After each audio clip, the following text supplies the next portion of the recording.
ஓட்டுநர் கண் முன்பாகவே ஆட்டோ திருட்டு.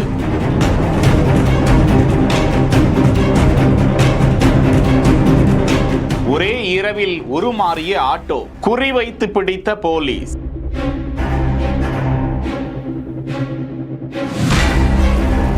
கள்ளக்குறிச்சி மாவட்டம் சின்னசேலம் பேருந்து நிலைய ஆட்டோ ஸ்டாண்டில் ஆட்டோ ஓட்டி வருபவர் சொக்கன். இவரிடம் தன்னை திருவண்ணாமலை மாவட்டம் தண்டாரம்பட்டு பகுதியை சேர்ந்தவர் என கூறி கொண்டு வந்த அருண்குமார் என்பவர் அணுகி தனக்கு வாடகைக்கு ஆட்டோ வேண்டும் என கேட்க, அவரோடு பேசிக்கொண்டே அங்குள்ள நயினார்பாளையம் அருகே உள்ள ரயில்வே கேட் அருகே சென்று அருண்குமாரை கீழே இறக்கி விட்டிருக்கிறார். ஆட்டோ வாடகைக்கு சில்லறை தேவை என்ற நிலையில் 500 ரூபாயை அருண்குமார் கொடுக்க, சொக்கன் அங்குள்ள கடையில் சில்லறை மாற்ற சென்ற போது திடீரென அந்த ஆட்டோ புறப்பட்டு சென்று விடுகிறது. அருண்குமார் அந்த ஆட்டோவை திருடி கொண்டு செல்ல அதிர்ச்சி அடைந்த சொக்கன் இது குறித்து காவல் நிலையத்தில் புகார் அளிக்க, பல இடங்களிலும் சிசிடிவி கேமராக்கள் ஆய்வு செய்யப்படுகிறது, சோதனை நடத்தப்படுகிறது. இறுதியில் சங்கராபுரத்தில் அந்த ஆட்டோ வேறு ஸ்டிக்கர்கள் ஒட்டப்பட்டு இரவோடு இரவாக உருமாற்றம் செய்யப்பட்டு அந்த ஆட்டோவில் எல்லா ஸ்டிக்கரையும் மாத்திட்டாரு. புது ஆட்டோவுக்கு மாலையெல்லாம் போட்டு வழிபட்டு பூஜையெல்லாம் செஞ்சிருக்காரு. தொழில தொடங்குவதற்கு முன்பாக